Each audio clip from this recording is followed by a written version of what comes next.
Now, you told us that God told you to move. Isn't that what you said? Well, if that is accurate, I want to remind you that if the Spirit did indeed reveal to you that it is time for you to move, to get up and go, to uproot your life and go somewhere, that there will always be provision.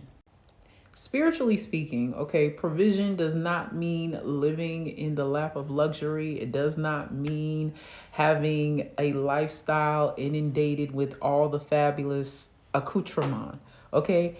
It means that your needs, your basic needs, will be met, they will be supplied, they will be covered while you are in the transition of stabilizing. Okay. And in that transition of stabilizing or acquiring stability for your new mindset, your new emotional state, and the stretching of your faith and how you communicate with the spirit, you are going to have to lay low. Okay. And laying low does not mean that you get to communicate with people that are in your former place of being, that former lifestyle, that connection, that familial environment. There's a reason you're being called to detach in the first place.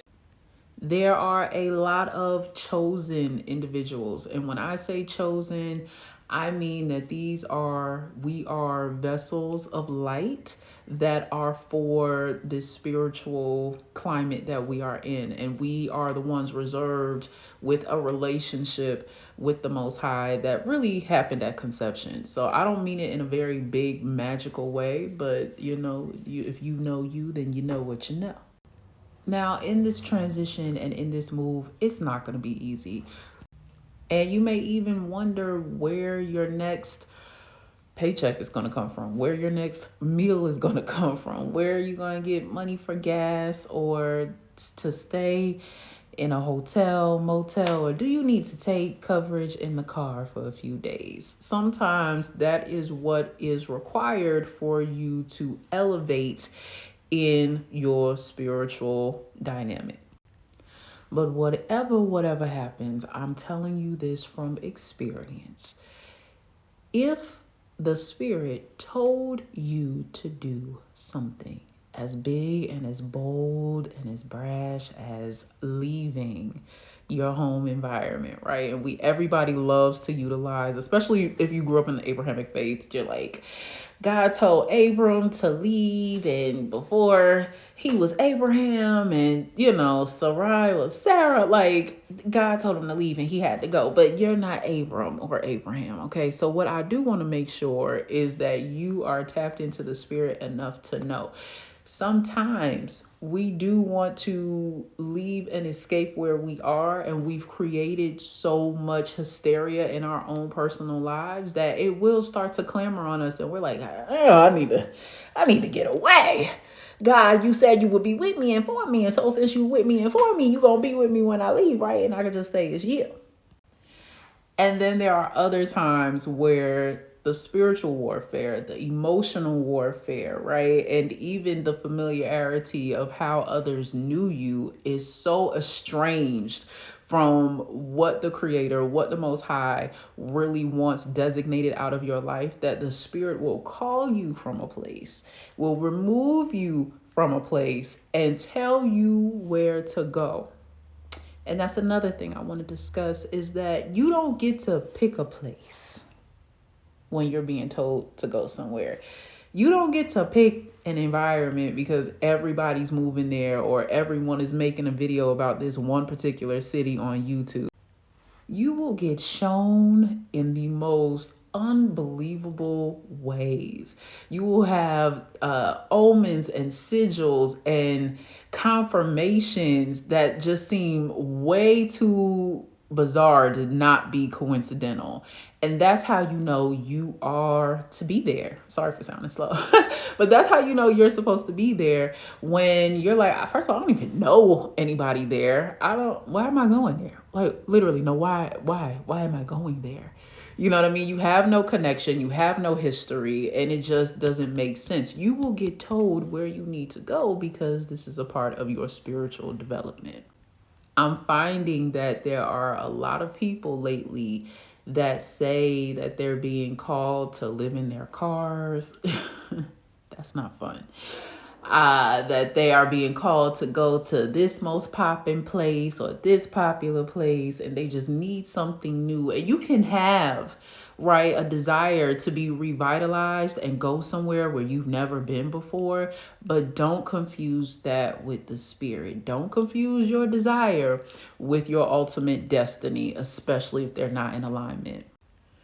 Because the true story is when you are being called out of a place and into a new place, you are really being designated as a demonstration. Your life is being remodeled and repositioned so that you can give people the permission to reinvest in their relationship with the spirit. And this is among many other things, because we do know that there are principalities and wickedness in high places in all places, right? Every city, every state has their own spiritual jurisdiction. And maybe what you hold on the inside of you, like that light, that anointing, that gift that you have, is meant to be used in a certain region. So this is again why you shouldn't confuse or conflict your desire with your destiny, especially if they're not in alignment. And also when it comes to growing in the spirit, you have to learn that this transition period is going to be a very lonely and isolating one, because spirit is working on your fine tuning. How you hear, how you listen, how you know the voices of the spirit, and how it is that you communicate with them in acts of obedience, right? Because you are the conduit, you are the vessel. So when you are moving and listening, be still. This is why you're here. This is why this is happening, because this elevation process is calling you higher in rank and authority. And honestly, this has nothing to do with how you grew up, your faith that has got you thus far, what version of what Bible you read, or if you read the Quran, or if you grew up in an African spiritual centered practice. It doesn't matter, because this that is happening to you is a redefining of your calling, and it is very special and it's very sacred. And I just wanted to come in and let you know that if the spirit truly did tell you to leave, truly did tell you, you have to go now. You have to pack what you need to pack now, leave what you need to leave, sell what you need to sell, and go now. And if you're like, well, I don't know what to do, I have nothing to sell, you have something that you can exchange. And if you don't know what it is, then you need to go ahead and ask the spirit.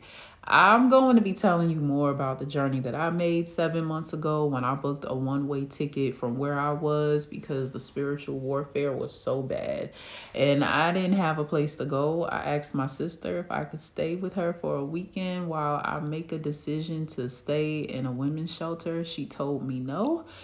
And I decided, you know what? Let me go where I was told to go anyway.